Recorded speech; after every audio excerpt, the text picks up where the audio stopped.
Hey folks, mediocre cover band guitar guy, how we all doing? You might notice a little lack of continuity in the video. It's actually dark now. Earlier segment it was daylight out. My son came and asked me to throw the ball around, and that's it. That's where the priority went.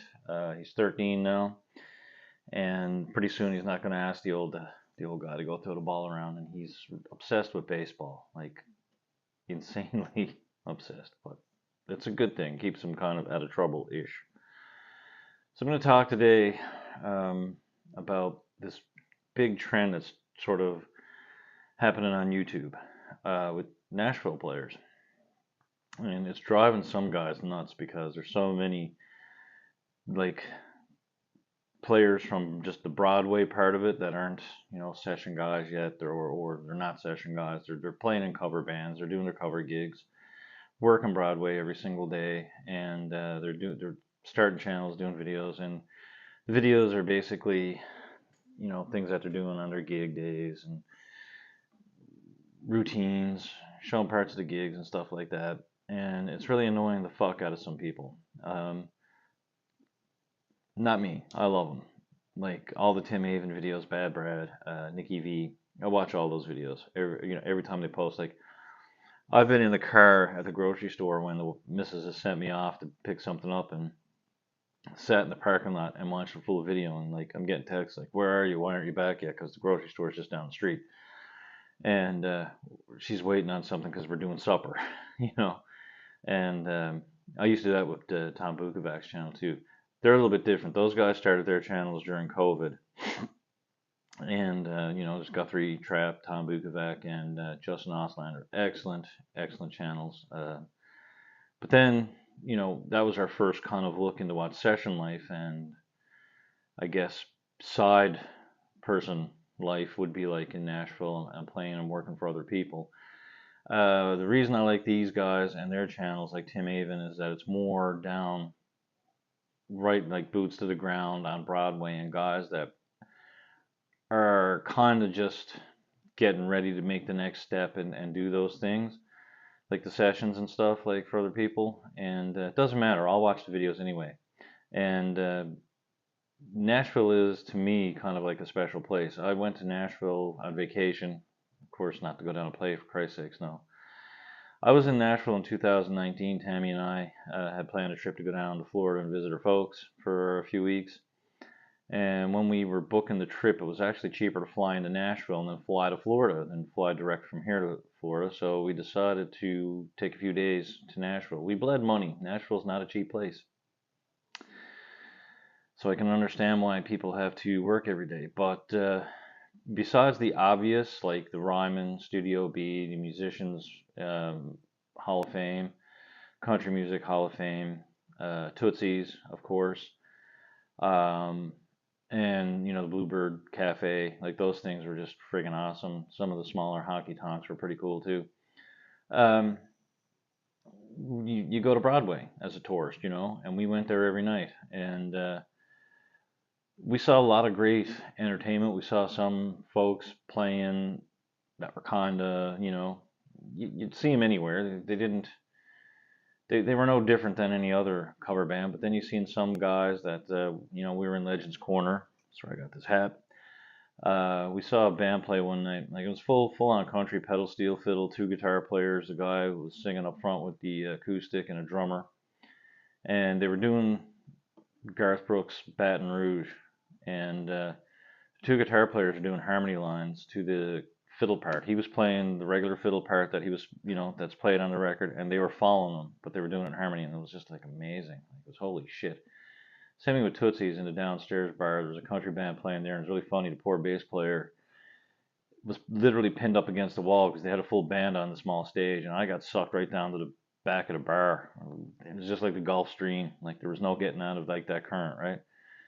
But for me, I was in awe every single day that we were there, you know. And I guess with the influx of musicians that are going there too, um, it's a hard market to break through.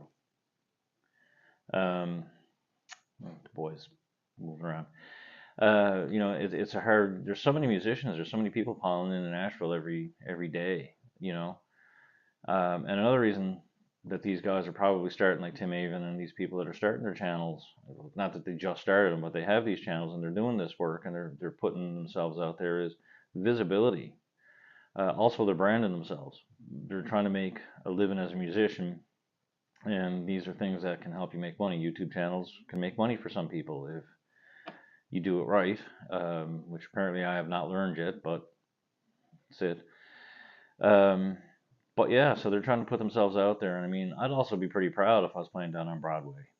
Um, you know, trying to actually rise through that cluster of musicians to get those gigs, because they're not just handing them out to just anybody, no matter who you are. Even like playing the smallest of touristy kind of bars like we got here on George Street, you got to be pretty special. We actually went and saw a band in a club. We didn't actually go see them. We just went to the club and they were playing. And it was the first time these guys had all played together. They didn't even have a rehearsal. They called up the singer that morning and he took the gig. Everybody had their phones on a little stand and they were getting the sheet music out for like songs people were requesting for him. And the singer actually only came in from Texas about like 4 or 5 days before that. And they were like the sweetest, humblest dudes ever. I got to say, we ended up talking to him and we gave him a tip, and they asked what song we wanted, and we said, play something that you guys would like to play. And they stood around with their phones for about 20 seconds, and they played Journey Any Way You Want It, and it was cool because they fucking ripped it like perfectly. It was deadly. But it is a special place, and you know, we had a musician from here who went down in I think it was last year. Nick Earl. Now, Nick is a great musician. I'm not going to take that away from him whatsoever. And he could actually probably go down there and gig and get work. But he's here, young guy. He wasn't impressed with it overall. He thought he found that it was just as good as everybody at Greensleeves. I disagree. Like I said, we did see some things that were close to what you'd see here, but a lot of the stuff that we did see was great. And, you know, I'd go back again and I hope to get back again. But anyway, I love those channels when those guys, like, I mean, obviously you're going to watch the session guys that are making, you know, like Brett Mason, Tom Bukovac, Guthrie Trapp, like these guys are working, Justin Auslander, and I'm not sure if I'm pronouncing his last name. I don't think it really matters. Everybody knows who I'm talking about. He's not going to ever watch this video, so he's not going to get mad at me. I love his channel. I really do. It's my favorite, actually. But I'm going to watch all those videos that come out of Nashville because, like I said, it was a special place for me. I still think it's a special place, and because if it wasn't, people wouldn't be flocking to get down there and work, right? Whether it's on Broadway or whether it's doing sessions.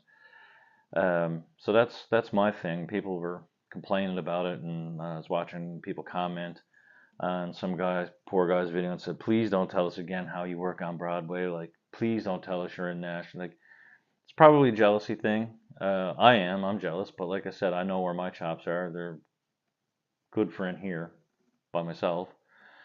But that's it. And maybe we should all do gig day videos or something, because there are a lot of those up of guys down in Nashville that are taking you to their gigs and things. Maybe we should all do that, and people will watch them because I'm interested in knowing what you're doing. The whole video I did on what people are getting paid, only one person responded about what they were getting over in the UK, and then but I'd like to know what everybody is kind of like. What's the going rate where you are for a band, a 4 or 5 piece band playing in a bar. You know what I mean? Um, just to sort of keep the community together a little bit. But I understand that these guys in Nashville, like I said, they're branding themselves. So go easy on them. Don't complain about their channels and whatever. And if you're putting up a video or whatever and it comes across my YouTube, I'm gonna watch it, no matter who you are. Okay? So that's it for me. I'm gonna go.